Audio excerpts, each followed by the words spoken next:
In this video, we will mathematically explain 5 examples of Lagrange's equations from the book Classical Mechanics by John R. Taylor, Chapter 7, Section 7.5. The problems we will solve visually and step by step are 1. Atwood's machine, 2. A particle confined to a cylinder, 3. A block sliding on a movable wedge, 4. A bead on a spinning wire hoop, and finally, the spherical pendulum.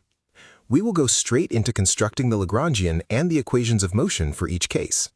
We begin with Atwood's machine, 2 masses, m1 and m2, suspended by an inextensible string of length L over a pulley.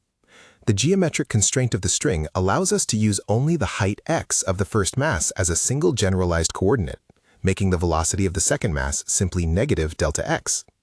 The total kinetic energy adds the contributions of both masses, while the gravitational potential energy depends on their respective vertical heights.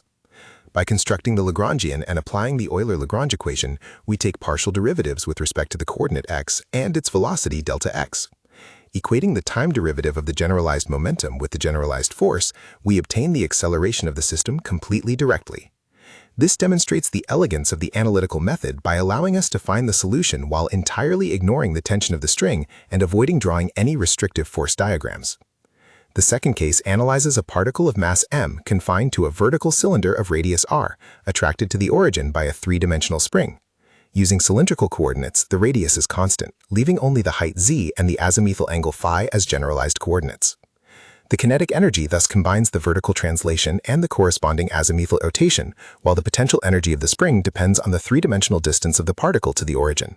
We construct the Lagrangian by subtracting the elastic potential energy from the kinetic energy and apply the equations. The equation for z reveals that the mass undergoes simple harmonic motion on the vertical axis. Simultaneously, since the function does not explicitly depend on phi, its conjugate momentum is conserved, ensuring that the particle rotates around the cylinder with a constant angular velocity throughout the entire path, completely decoupling the vertical motion from the rotational one. The third example evaluates a block sliding down a movable wedge resting on a horizontal table. We define Q1 as the displacement of the block down the slope and Q2 as the absolute horizontal position of the wedge. The velocity of the block is the vector sum of its relative motion and the recoil of the wedge, which allows us to correctly define the total kinetic energy of this coupled system with 2 degrees of freedom. Reviewing the resulting Lagrangian, we notice that the horizontal coordinate Q2 is ignorable, which directly implies the conservation of total linear momentum along that axis.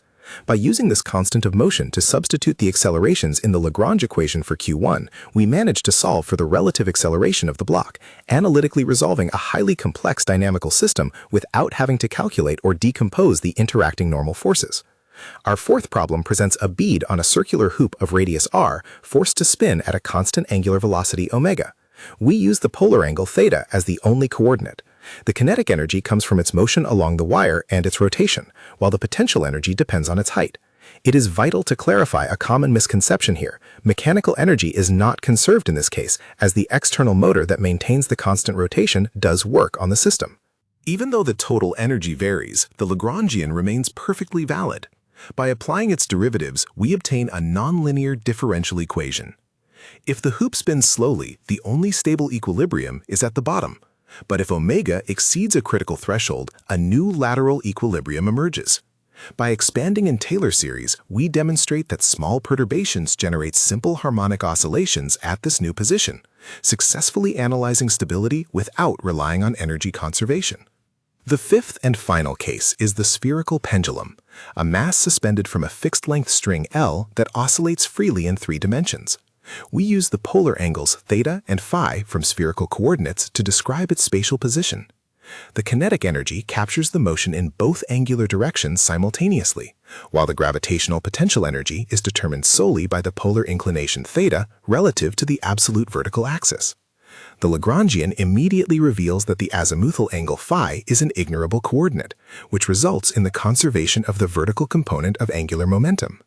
By solving for phi and substituting it into the differential equation for theta, we reduce the problem to a single dynamical dimension. This naturally introduces the physical concept of effective potential, thereby confirming the immense analytical power of the Lagrangian formalism in classical mechanics. In each of these problems, we calculated conjugate momenta that turned out to be key conserved quantities for solving the dynamics of the system. However, these quantities are not merely mathematical tools.